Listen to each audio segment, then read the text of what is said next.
नमस्कार दोस्तों, मैं हूं आपका दोस्त पंकज राघव और आज बात करने वाले हैं हम ब्लैक फंगस के बारे में, जो आजकल काफ़ी हाईलाइट में है, काफ़ी लोगों में फैल रहा है। कोविड से जो रिकवर कर रहे हैं उन लोगों में फैल रहा है। तो आज हम बात करेंगे ब्लैक फंगस के बारे में। दोस्तों, जैसा कि आपको पता है कि इंसान बहुत सारी महामारियों से होकर गुजरा है। कभी पोलियो आया, कभी चेचक आया, कभी आपका हैज़ा आया, लेकिन इन सभी चीज़ों को इंसान जीतते हुए आगे बढ़ गया है। आज भी हम एक चैलेंजिंग फेज़ में हैं जिसमें हम मुकाबला कर रहे हैं कोरोना वायरस से। और कोरोना वायरस में भी दोबारा से उसके साथ में एक और नई चीज़ आ गई है, ब्लैक फंगस। तो आज हम बात करने वाले हैं ब्लैक फंगस पर कि ब्लैक फंगस क्या है, किसको हो सकता है, किसको ज़्यादा खतरा है और कितना इसका ख़तरनाक इन्फेक्शन है और किन किन पॉपुलेशन में ये जा सकता है और क्या इसके बचाव हैं और क्या इसका ट्रीटमेंट है। तो आइए बात करते हैं इन्हीं सभी पहलुओं पर।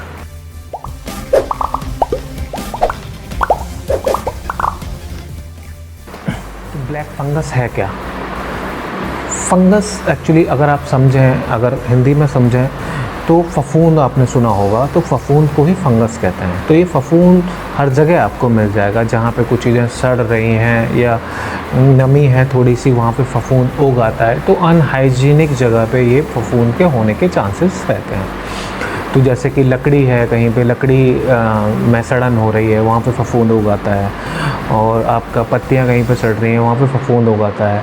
और अब अगर देखेंगे रोटी 1-2 दिन पुरानी है, उस पर ब्लैक हो जाता है, वो भी फफूंद है, एक्चुअली ब्लैक फंगस ही है। तो इसी फफूंद का एक प्रकार होता है ब्लैक फंगस।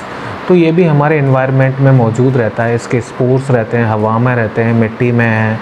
तो ये सब एनवायरनमेंट में अवेलेबल है, पहले से अवेलेबल है। ऐसा नहीं है कि अभी आया, जैसे कोरोना आया उसके साथ में आया, ऐसा कुछ नहीं है। ये बहुत पहले से है और अभी ये इतना ज़्यादा हाईलाइटेड क्यों है, तो देखते हैं कैसे करता है ये अटैक।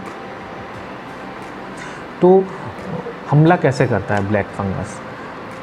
मेनली इसके स्पोर्स जो होते हैं, बताया मिट्टी में या हवा में, तो मेनली ये सांस के रास्ते या मुंह के रास्ते, और या फिर कहीं पे आपको कट हुआ है, कट वुंड है या मतलब खुला हुआ घाव है, तो वहाँ पे इसके स्पोर्स इन्फेक्टेड कर देते हैं इंसान को। और एक चीज़ ध्यान देने वाली बात है कि एक इंसान से दूसरे इंसान में नहीं फैलता है, तो इससे डरने की ज़रूरत ऐसा नहीं है कि भाई एक इंसान से दूसरे इंसान में फैल रहा है कि आप इसको हुआ है तो मुझे भी हो जाएगा। तो ऐसे नहीं फैलता है, आपको डायरेक्टली ही अगर आप इसके कॉन्टैक्ट में आएंगे तभी आपको इसके होने के चांसेस हैं।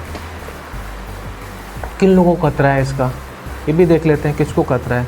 तो सबसे पहली चीज़ जो ब्लैक फंगस से रिलेटेड है वो है आपकी इम्यूनिटी, आपका इम्यून सिस्टम, प्रतिरक्षा तंत्र कैसा है आपका, वो सबसे ज़्यादा डिपेंड करता है कि आप इस इन्फेक्शन से इन्फेक्टेड हो सकते हैं या नहीं हो सकते। तो मेनली अभी आजकल क्या है कि कोरोना पेशेंट जब रिकवर हो रहे होते हैं तो उसका इम्यूनिटी लेवल काफ़ी लो हो जाता है। तो उस लो लेवल पे इसके बहुत ज़्यादा चांसेस बढ़ जाते हैं इन्फेक्शन होने के। अगर अनहाइजीनिक इन्वायरमेंट में आप जाते हैं जहाँ पे ये फंगस ग्रो हो रहा है या जहाँ पे इन्वायरमेंट में है, तो you can get infected easily. तो आप देखते हैं इसमें, देखिए कि इम्यूनिटी कमज़ोर कहाँ कहाँ पे हो सकती है इंसान की। कोरोना से रिकवर कर रहा है, इम्यूनिटी कमज़ोर है, आप स्टेरॉयड थेरेपी पे है। अगर आपको ऑर्गन ट्रांसप्लांट हुआ है, organ transplant means kidney transplant हुआ है, लीवर ट्रांसप्लांट हुआ है, तो इन कंडीशंस में क्या होता है, इम्यून सप्रेशन ड्रग दी जाती है। इम्यून सप्रेशन ड्रग में क्या होता है कि आपकी इम्यूनिटी को कम किया जाने वाली ड्रग्स दी जाती हैं, क्योंकि आपकी बॉडी उस नए ऑर्गन के खिलाफ में रिएक्शन ना करे, मतलब उसके अगेंस्ट में काम ना करे, इसलिए आपको मेडिसिन दी जाती है। तो उस केसेस में भी बॉडी की इम्यूनिटी कम रहती है। कैंसर है, HIV है, तो बहुत सारी चीज़ें हैं, मेडिकेशंस हैं या पे हो आप ऐसी जो इम्यूनोसप्रेसेंट हैं, डायबिटीज़ है, अनकंट्रोल डायबिटीज़ है, BP हाई BP है, अनकंट्रोल BP है, तो ये सब चीज़ों में आपको बहुत ज़्यादा चांसेस रहता है कि आप इन्फेक्टेड हो जाएं ब्लैक फंगस से। तो अगर आप इन्फेक्टेड हो जाते हैं तो इसके लक्षण क्या हैं, तो वो लक्षण देख लेते हैं क्या लक्षण है। जैसा कि नाम सजेस्ट करता है ब्लैक फंगस, तो इसका ये तो खुद काला है ही है, इसके लक्षण भी थोड़े बहुत काले हैं, उनमें भी कालापन आपको नज़र आ जाएगा। हो सकता है जब आप इन्फेक्टेड हों, जैसे कि आपके सांस से आपके अंदर इन्फेक्शन जाता है, खाने से गया तो भी आपकी आंतों में भी इन्फेक्शन हो सकता है, मुंह में भी इन्फेक्शन हो सकता है। तो आपके सांस से गया, सबसे पहले यहाँ साइनस को ये इन्फेक्टेड करता है, तो आपको सांस लेने में दिक्कत होगी। सांस लेने में दिक्कत इन द मीन्स मतलब आपको ऐसा नहीं लगेगा कि छाती में कोई प्रॉब्लम है। सांस लेने में दिक्कत मेनली तब होती है जैसे आपको कोई छाती में कोई प्रॉब्लम होती है, फेफड़ों में कोई दिक्कत होती है, लेकिन छाती तो आपको लगेगी ठीक है, लेकिन सांस लेने में फिर भी दिक्कत हो रही है, रुकावट आ रही है, तो वहाँ पे मेनली इसका क्या होता है, स्वेलिंग आ जाती है अंदर। तो स्वेलिंग की वजह से लगता है कि रुकावट आ रही है। फिर नेज़ल डिस्चार्ज होगा, जो नाक से निकलेगा वो डिस्चार्ज में भी आपको ब्लैक क्रस्ट नज़र आएंगे, तो ब्लैकिश उसमें आपको दिखेगा। आपको अगर खांसी आती है तो खांसी के साथ में खून आ सकता है, नाक से भी खून आ सकता है, हल्का फीवर महसूस हो सकता है, और जब ये यहाँ से साइनस से होते हुए आइज़ में जाता है तो ये आपके इस एरिया में स्वेलिंग आ सकती है, और जहाँ पे आपको स्वेलिंग आएगी वहाँ पे हो सकता है सुन्न हो जाए, क्योंकि ये टिश्यूज़ के साथ में न्यूरॉन्स को भी डिस्ट्रॉय कर देता है, जिसकी वजह से सुन्न आ जाएगी, आपको सेंसेशन का पता नहीं चलेगा। आँखें हल्की बाहर हो सकती हैं, आपकी पलकें भारी हो सकती हैं, जिसकी वजह से आपकी आँखें पूरी तरह से खुले ना, आँखों में दर्द का भी एहसास आपको हो सकता है। वैसे दर्द इसमें कम होता है क्योंकि न्यूरॉन्स को भी साथ साथ में डिस्ट्रॉय करता है। उसके बाद में ब्रेन को इन्फेक्ट कर सकता है, जो कि कंडीशन थोड़ा लेट में फेटल भी हो सकती है। और साथ में अगर जहाँ पे कट में अगर इसका इन्फेक्शन हुआ है, जैसे आपको कहीं पे ओपन वुंड है, मतलब कटा हुआ है, तो वहाँ पे इसके स्पोर्स अगर इन्फेक्शन करते हैं तो वो वुंड भी आपका ब्लैकिश हो जाएगा, काले कलर में हो सकता है, काला काला हो जाए, और उसके साथ में वो घाव और बढ़ जाएगा। वहाँ से भी आपकी स्किन भी काली काली हो सकती है, यहाँ पे भी आपकी स्किन काली पड़ सकती है, तो इसी वजह से इसको ब्लैक फंगस बोलते हैं। पैलेट पे आपके ब्लैक पैचेस आ सकते हैं, तो पैलेट पे भी जीभ में या कहीं पे ब्लैक छाले हो सकते हैं, पैचेस आ सकते हैं। तो ये सब सारी चीज़ों से आप समझ सकते हैं कि आपको इन्फेक्शन हुआ है ब्लैक फंगस का। बचाव कैसे कर सकते हैं इससे, तो बचाव के बारे में समझ लेते हैं कि कैसे इससे बचाव कर सकते हैं। सबसे पहले तो अगर आप इनमें से किसी भी डिजीज़ से गुजरे हैं, कोरोना से या कैंसर से, या आप HIV आप पॉजिटिव हैं, और या फिर किसी तरह का ऑर्गन ट्रांसप्लांट हुआ है, स्टेरॉयड थेरेपी आप ले रहे हैं, तो इस तरह के केसेस में आपको खुद से सावधानी बरतने की ज़रूरत है। आप ऐसे किसी भी इन्वायरमेंट में ना जाएं, अनहाइजीनिक इन्वायरमेंट में, जहाँ पे कि फफूंद हो सकता है या फिर मतलब कुछ चीज़ें सड़ रही हैं वहाँ पे। जैसे गार्डनिंग आप करते हैं, गार्डनिंग में क्या होता है कि खाद भी होता है, सड़ा हुआ चीज़ है वो भी, तो उसमें अगर आपके कहीं पे कट है, वहाँ पे लग जाता है, वहाँ से हो सकता है। स्पोर्स सांस से जा सकते हैं, मुंह से भी जा सकते हैं अंदर, तो मिट्टी से, धूल से, और इन स्पोर्स आपके अंदर जा सकते हैं। तो ये सारा ख्याल वहाँ पे आपको रखना चाहिए कि जहाँ पे आपकी ऐसी कंडीशन है कि इम्यूनिटी आपकी कमज़ोर है, तो ऐसी जगह पे आपको जाने से बचना चाहिए। मतलब रखा हुआ खाना नहीं खाना चाहिए। रखे हुआ खाने का मतलब ये नहीं है कि आपके घर पे ही रखा हुआ खाना खा रहे हैं। मान लो आप मार्केट से ब्रेड लेके आ रहे हैं और वो 3 दिन पुराना है, उसमें फफूंद जम गया है, फफूंद आ गया है, आपने वो खा लिया, तो यू कैन गेट इन्फेक्टेड। तो बहुत सारे तरीके हैं आपके इन्फेक्शन अंदर जाने के, तो इन सब चीज़ों से बचा जा सकता है। इस तरीके थोड़ा सा सावधान रहें, और इम्यूनिटी आपकी अगर कमज़ोर है तो ये सब चीज़ें आपको ध्यान देने की ज़रूरत है, ध्यान रखने की ज़रूरत है। और एक और चीज़ मैं बताना चाहता हूँ कि ज़रूरी नहीं है कि आपको कोरोना है, कैंसर है, चाहे भी है, तभी आपकी इम्यूनिटी कमज़ोर होगी। आजकल डॉक्टर्स की गलत प्रैक्टिस भी आपको कमज़ोर बना रही है। डॉक्टर्स इन द सेंस, मैं डॉक्टर्स को वो डॉक्टर्स नहीं बोल रहा हूँ, डॉक्टर्स इन द सेंस जो नुक्कड़ पे, गली पे डॉक्टर्स बैठे हुए हैं, जिनको पता नहीं है कि डॉक्टर एक्चुअल में होता क्या है, वो भी आजकल डॉक्टर बने बैठे हैं। और क्या कर रहे हैं कि मैंने तो ऐसी प्रैक्टिसेस में देखा है, देखो जो स्टैंडर्ड डॉक्टर होगा वो स्टैंडर्ड प्रोटोकॉल भी फॉलो करते हैं, तो उनकी बात तो मैं कर ही नहीं रहा हूँ। लेकिन जो ऐसे डॉक्टर्स हैं वो मेनली क्या करते हैं कि बहुत ज़्यादा मैंने कई बार प्रैक्टिसेस में देखा है कि स्टेरॉयड को काफ़ी ज़्यादा यूज करते हैं, एंटीबायोटिक बहुत यूज करते हैं। तो क्या होता है कि जैसे पेशेंट गया डॉक्टर के पास में, तो पेशेंट आया तो फ्लू लेके आया, तो वो नॉर्मल सा एक फ्लू लेके है, जो मतलब एक वायरल फीवर है सिर्फ, और जाते ही उसको एक तो स्टेरॉयड का इंजेक्शन लगा दिया, एक एंटीबायोटिक का जो मोनोसेफ्मिकासिन, और ये सारे कुछ इंजेक्शन लगा देते हैं डॉक्टर, जाते ही लगा देते हैं, मतलब कुछ नहीं और पूछना है उनको, कुछ नहीं करना है, इंजेक्शन ठोक देने दो, और पेशेंट को भी आराम हो जाता है।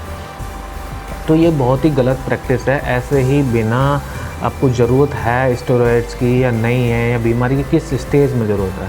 Steroid is a life saving drug, yes it is very important drug, but ऐसा नहीं है कि आप उसको हर जगह यूज़ कर रहे हैं, और बीमारी की किस स्टेज में यूज़ करना है ये भी आपको ध्यान रखना है, किस स्टेज में यूज़ करना है। इनिशियल स्टेज में तो आई थिंक इसका यूजेस इतना है नहीं, हाँ, बीमारी के लेटर स्टेज में इसका यूजेज़ है, काफ़ी अच्छा यूजेज़ है, तो उस स्टेज में आप इसको यूज़ करें। लेकिन ऐसा नहीं है कि हर पेशेंट को ही करना है, जिसको ज़रूरत नहीं है तो उसको स्टेरॉइड देने की ज़रूरत क्या है आपको, मत दीजिए। बिना स्टेरॉइड के अगर पेशेंट ठीक हो रहा है तो मत दीजिए उसको स्टेरॉइड। नॉर्मल पेशेंट को तो देने की ज़रूरत ही नहीं है। लोग भी डेक्सा लगवाए जा रहे हैं, और कुछ लोग तो ऐसे हैं, केनाकोट भी एक तरह एक स्टेरॉइड है, लोग उसको शौक में ऐसे ही लगवाते हैं, मतलब without any doctors prescription, without any doctor consultation आप ऐसे को यूज करेंगे तो आपकी इम्यूनिटी तो कमज़ोर रहेगी ना बाबा। कितना कमज़ोर करवा दोगे अपनी इम्यूनिटी को, फिर आप कहोगे हमें ये भी इन्फेक्शन हो रहा है, ये भी इन्फेक्शन हो रहा है। आप खुद इन्फेक्शियस बनाना चाह रहे हैं अपनी बॉडी को, तो कृपया करके ना तो बिना प्रैक्टिस के ऐसे डॉक्टर्स को यूज़ करना चाहिए स्टेरॉइड जहाँ पे ज़रूरत नहीं है, और ना ही लोगों को खुद सेल्फ़ मेडिकेशन करना चाहिए। आजकल की बहुत बड़ी प्रॉब्लम हो गई है सेल्फ़ मेडिकेशन, लोग बहुत सेल्फ़ मेडिकेशन कर रहे हैं। फार्मासिस्ट, डॉक्टर्स किसी से भी सलाह नहीं लेना, खुद में डॉक्टर बने हुए हैं और दूसरे के साथ में दूसरों को भी सलाह देने में सबसे आगे रहते हैं। भाई मैंने ये खाई थी पिछली बार और मैं ठीक हो गया था, ऐसे नहीं करना चाहिए। हर आदमी का शरीर अलग होता है, हर आदमी की डिजीज़ अलग हो सकती है, तो मे भी हो सकता है आप एक बार उस दवाई से ठीक हो जाएं, लेकिन ज़रूरी नहीं है कि हर बार ऐसा होता रहेगा। तो दूसरों को एडवाइस देने से भी बचें और सेल्फ़ मेडिकेशन से भी बचें, और डॉक्टर्स की सही डॉक्टर की सलाह पे जाके दवाई लें।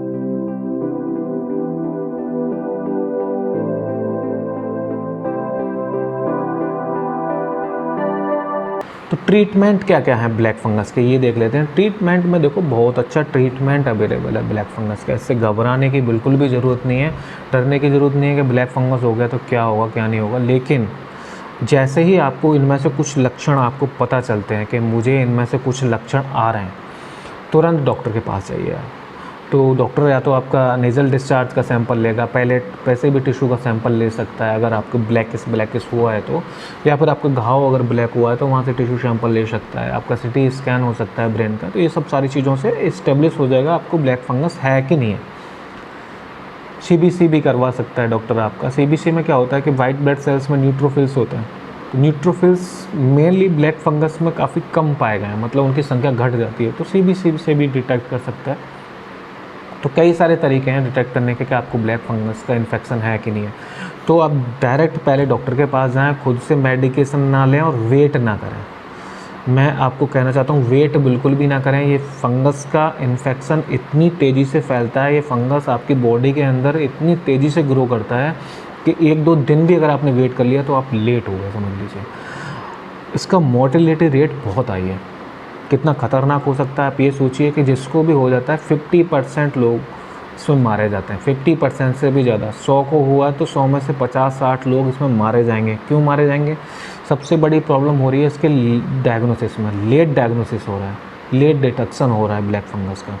तो उस लेटर स्टेज में क्या हो रहा है कि फैल चुका होता है पूरा। साइनस से आपकी आँख में गया, आँख में अगर फैल चुका है तो आँख निकालनी पड़ रही है, इतनी ख़तरनाक सर्जरीज़ करनी पड़ रही हैं, जबड़ा निकालना पड़ रहा है आपका, ठीक है। और ये सारी चीज़ें, जैसे आपको स्वेलिंग यहाँ पे महसूस हो, जैसे सुन्न आपको महसूस हो, थोड़ा सा आपको महसूस हो रहा है, नाक बंद आ रही है, ब्लैकिश सा डिस्चार्ज आ रहा है, या नाक में से खून आया है, खांसी के साथ खून आया है, तुरंत डॉक्टर के पास जाएं। बिल्कुल भी वेट ना करें, इसमें वेट करने की ज़रूरत नहीं है, नहीं तो हो सकता है जबड़ा निकालना पड़ जाए, आँख निकालनी पड़ जाए, हमेशा के लिए लॉस ऑफ विज़न हो जाए, आप अंधे हो जाए, हमेशा के लिए दिखना ही बंद हो जाए, या फिर अगर ब्रेन में ज़्यादा इन्फेक्शन फैल गया तो फेटल हो जाएगा, फिर इसका बचाव ही मुश्किल है मतलब। तो इसी वजह से जो लेटर स्टेज में आज के लिए पता चल रहा है इसका, कुछ तो डॉक्टर्स के डायग्नोसिस में तो मैं नहीं समझ रहा हूँ, लेकिन मरीज़ खुद ही नहीं समझ पा रहे हैं कि उनको हुआ क्या है। तो इस वजह से सबसे पहला ये चीज़ है कि हमको सजग रहने की ज़रूरत है। तो आप भी सजग रहें, दूसरे लोगों को भी सजग बनाएं। तो सबसे पहले ये समझें कि अगर आपको ये हुआ है तो कैसे कैसे लक्षण आने वाले हैं, तुरंत जाके डॉक्टर को बताना है, तुरंत चेकअप कराना है, बिल्कुल भी लेट नहीं करना है। तो अवेयर बनाइए, अपने समाज को अवेयर बनाइए, लोगों को, अपने आसपास के लोगों को, रिश्तेदारों को अवेयर बनाइए। तो इसमें अवेयरनेस बहुत ज़रूरी है।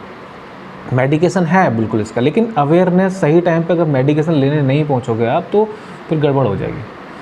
तो अवेयरनेस बहुत ज़रूरी है इसमें, तो अवेयरनेस पैदा कीजिए। बिल्कुल इलाज इसका अवेलेबल है। आजकल आप व्हाट्सएप पे और यहाँ पे ग्रुप से बहुत सारी मेडिकेशन ये घूमती हुई देख रहे होंगे, ये सारी इसी की मेडिकेशन है ब्लैक फंगस की। तो अच्छा खासा इलाज अवेलेबल है, लेकिन सही टाइम पे इलाज अगर शुरू हो जाए तो। जब तक कि ऐसा ना हो कि अगर इलाज आप थोड़ा सा लेट हुआ, आपकी आँख निकालनी पड़ गई, जबड़ा निकालना पड़ेगा। तो चेहरे में इतना गलत वो जाएगा कि वो पूरा ज़िंदगी आप मतलब क्या मतलब कैसे मतलब सोच के भी आदमी की रूह काँप जाती है कि आँख निकलवानी पड़ गई है, ये हो गया, वो हो गया। और कई बार लाइफ सेविंग सर्जरीज़ होती हैं तो करनी पड़ती हैं। तो उम्मीद करता हूँ मेरे द्वारा दी गई जानकारी से आप संतुष्ट होंगे, अच्छी लगी होगी तो आप शेयर कर सकते हैं, अपने रिलेटिव्स में शेयर कर सकते हैं, जिससे कि अवेयरनेस फैले। और इस चीज़ का घबराने की ज़रूरत नहीं है, इसका इलाज है, लेकिन अवेयरनेस के साथ में इस चीज़ को जल्दी से जल्दी डॉक्टर्स के पास में जाके डिटेक्शन कराने की ज़रूरत है। तो आज के लिए इतना, आगे भी इन्फॉर्मेटिव वीडियोज़ आपके लिए आते रहेंगे। तो देखने के लिए बहुत बहुत धन्यवाद। Thank you so much.